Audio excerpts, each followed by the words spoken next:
Hello అండి, అందరికీ good morning. ఇప్పుడు మనం ఒక చిన్న ఆర్టికల్ చెప్పుకుందాం. అదేమంటే, ఓ అభ్యుదయ మహిళ, విలువలు ఎక్కడ పాతేశావు? ఇదే అండి ఆర్టికల్. నేటి ఆధునిక మహిళ అందంలోనూ, తెలివితేటల్లోనూ, ధైర్యంలోనూ, దూసుకుపోయే స్వభావంలోనూ, అన్నింటిలోనూ ముందే. కానీ కొందరు మహిళలు అభివృద్ధి పదంలో పయనించి రంగుల వలయాలలో చిక్కుకొని ఎదిగిపోవాలనే తపనతో తమ విలువలను, కుటుంబ మూలాలను మర్చిపోతున్నారు. ఎదగడం అంటే విలువలు మర్చిపోవడం కాదు కదా.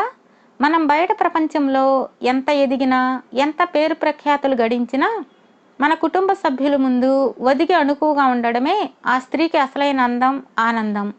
అదే నిజమైన అభివృద్ధి కూడా. మనల్ని ఎవరూ వంటింటి కుందేలుగా ఉండమని చెప్పడం లేదు కదా. మనకి మనమే అలా ఊహించుకొని పోకూడని పోకడలు పోయి ఇంటా బయట మనశ్శాంతి లేకుండా చేసుకుంటున్నాం.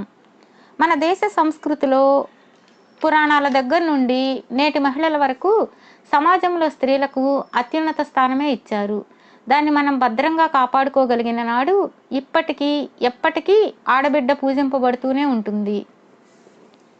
అంతెందుకు, లోకాలను పరిపాలించే ఆదిపరాశక్తి సాక్షాత్ కాశీ విశ్వేశ్వరునికే భిక్షను ప్రసాదించిన అన్నపూర్ణాదేవి తన పతిదేవుడైన శంకరుని సగశరీరంలో ఎంతో అణుకువగా ఒదిగిపోలేదా? లోకాలకు సకల సంపదలిచ్చే లక్ష్మీదేవి తన పతిదేవుడైన విష్ణుమూర్తి పాదాల చెంత నవ్వుతూ ఇమడలేదా? సకల లోకాలకు వెలుగుని, జ్ఞానాన్ని, విద్యను ప్రసాదించే సరస్వతీదేవి విరించి చెంత ఒక మామూలు స్త్రీలా ఎందుకు ఉంది? అంటే ఆ మహాతల్లులు ఏమీ తెలియని అమాయకులా?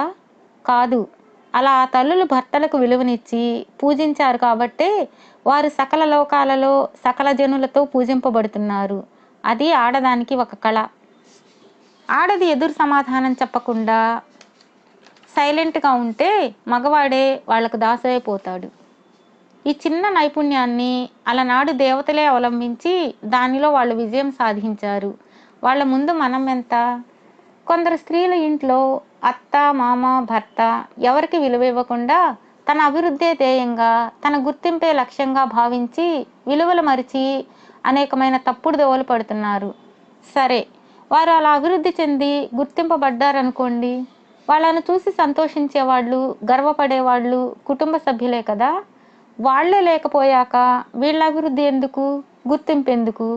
తీరా అంతా అయ్యాక వెనక్కి తిరిగి చూసుకుంటే అంతా శూన్యం. విలువలు, శీలం అనేవి స్త్రీకే కాదండి, పురుషుడికి కూడా ముఖ్యమే. కానీ ఇద్దరిలో కొన్ని తేడాలుంటాయి కదా. మన పెద్దలు ఆడపిల్లల్ని అదుపు తప్పి ప్రవర్తించవద్దు అంటారు. ఎందుకు? పురుషుడికి, స్త్రీకి అవయవ నిర్మాణం వేరువేరుగా ఉంటుంది కదా. ఇద్దరూ కలిసి ఒకే తప్పు చేసినా ఆ తప్పుకు బలి అయ్యేది స్త్రీనే. పురుషుడు విలువలు కోల్పోతాడు కానీ సమాజంలో ఎవ్వరికీ దొరకడు. కానీ స్త్రీ అలా కాదు కదా. చేసిన తప్పు ఇద్దరికీ సమానమే అయినా శిక్ష మాత్రం స్త్రీకే పడుతుంది. సమాజంలో అందరి ముందు తలదించుకోవలసిన పరిస్థితి ఎదురవుతుంది. అందుకే మన పెద్దవాళ్ళు ఆడపిల్లల్ని ఒంటరిగా వేళకాని వేళ బయటకు పంపరు.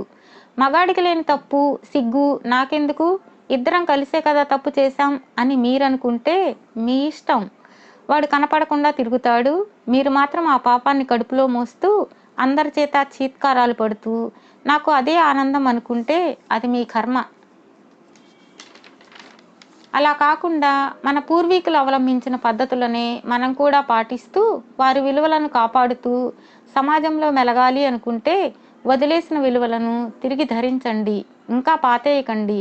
వదిలేస్తే తిరిగి ధరించవచ్చు, కానీ పాతేస్తే మళ్ళీ తిరిగి తీసుకోలేం కదా. అందుకే ఆడవాళ్ళు తస్మాత్ జాగ్రత్త. Save ethics, save families, be happy all. Okay, bye.